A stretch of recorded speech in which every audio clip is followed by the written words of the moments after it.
টিংখাঙত দিহিংচাং বহুমুখী সমবায় সমিতি লিমিটেডৰ উদ্যোগত পেপচিকো কোম্পানীৰ বাবে আলু খেতি 250 বিঘা ভূমিত 6 লাখ কেজি আলু উৎপাদনৰ লক্ষ্য বিগত বৰ্ষৰ দৰে এইবাৰো টিংখাঙত উৎপাদিত আলু প্ৰেৰণ কৰা হৈছে পেপচিকো কোম্পানীলৈ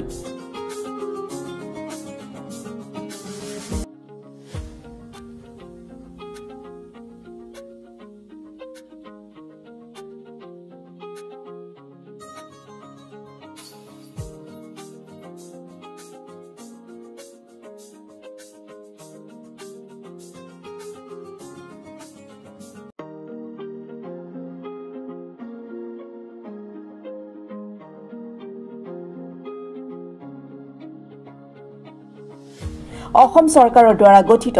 দিহিংচাং বহুমুখী সমবায় সমিতি লিমিটেডৰ উদ্যোগত আৰু পেপচিকো প্ৰাইভেট লিমিটেডৰ সহযোগত এবাৰ টিংখাং বিধানসভা সমষ্টিৰ অন্তৰ্গত দিহিং আৰু দিচাং নদীৰ দাঁতি কাষৰীয়া উৰ্বৰ কৃষিভূমিত প্ৰায় 250 বিঘা মাটিত আলু খেতি কৰা হয় প্ৰায় 400 গৰাকী কৃষকে এই আলু খেতি কৰিছে সম্প্ৰতি ক্ৰমবৰ্ধমান নিবনুৱা সমস্যা আৰু কৰ্মসংস্থাপনহীনতাই ভাৰাক্ৰান্ত কৰা কৰ্মক্ষম যুৱক যুৱতী পুৰুষ মহিলা খেতিয়কসকলক সংগঠিত কৰি বুঢ়ীদিহিং আৰু দিচাং নদীৰ দাঁতি কাষৰীয়া প্ৰায় 250 বিঘা পলসুৱা মাটিত আলু খেতি কৰি 6 লাখ কিলোগ্ৰাম আলু উৎপাদনৰ লক্ষ্য স্থিৰ কৰা হৈছে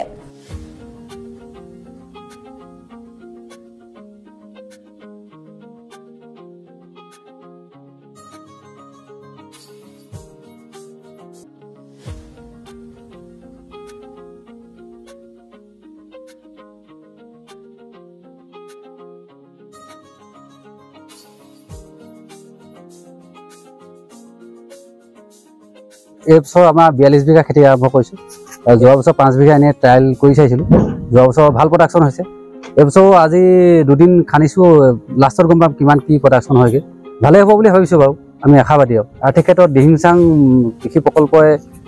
আমাৰ মন্ত্ৰী মহোদয় বহুত আমাৰ হকা দিছে এই ক্ষেত্ৰত আলু বীজৰ পৰা ধৰক এখন মাৰ্কেট দিছে চাওঁ কেনেদৰে আগবাঢ়িব আমাৰ পিছলৈ আমাৰ টিংখাং সমষ্টিৰ বিশেষকৈ নৈপৰীয়া যিবিলাক উৰ্বৰ কৃষিভূমি সেই অঞ্চলবিলাকত আমি বিগত বৰ্ষৰ পৰা আলু খেতি আৰম্ভ কৰিছো এইবাৰ আমি 250 বিঘা মাটিৰ আমি আলু খেতি আৰম্ভ কৰিছো এই 250 বিঘা মাটিত আমি প্ৰায় 6 লাখ কিলোগ্ৰাম আলু উৎপাদনৰ এটা লক্ষ্য আমি বান্ধি লৈছো ইতিমধ্যে আমি আলু খানি এই আলু পেপচিকো ইণ্ডিয়া প্ৰাইভেট লিমিটেডৰ তেওঁলোকৰ ফেক্টৰীলৈ আমি প্ৰেৰণ কৰাৰ ব্যৱস্থা কৰিছো আমি অসম চৰকাৰৰ নিৰ্দেশ সাপেক্ষে গঠন কৰা সমষ্টি ভিত্তিত এই সমবায় সমিতিখনৰ উদ্যোগত টিংখাং সমষ্টিৰ কৰ্মক্ষম যিবিলাক নিবনুৱা যুৱক যুৱতী আছে যিসকল মহিলা আছে যিসকল উৎসাহী কৃষক বন্ধু আছে তেখেতসকলক লৈ সংগঠিতভাৱে আমি কৃষি বিপ্লৱৰ জৰিয়তে কৃষি উন্নয়নৰ জৰিয়তে আমি অৰ্থনৈতিকভাৱে স্বাৱলম্বী হ'বৰ কাৰণে এটা অভিযান আৰম্ভ কৰা হৈছে বিগত বৰ্ষত আমি প্ৰায় 80 বিঘা মাটিত আলু খেতি কৰিছিলোঁ 80 বিঘা মাটিত আলু খেতি কৰি প্ৰায় 87 মেট্ৰিক টন আলু উৎপাদন কৰিবলৈ সক্ষম হৈছিলোঁ আৰু সেই উৎপাদন কৰা আলু বিক্ৰী কৰি আমাৰ খেতিয়কসকলে যথেষ্ট লাভান্বিত হৈছিল আৰু এইবাৰো আমি যি 6 lakh kilogram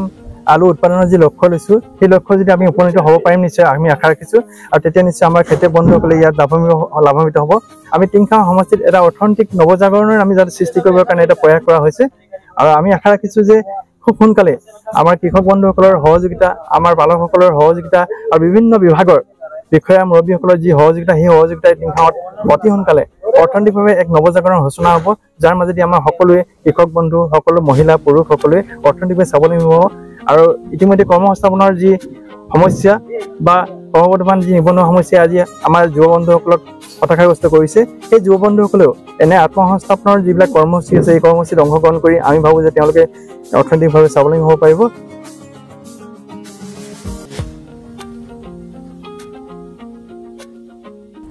bureau report Assam today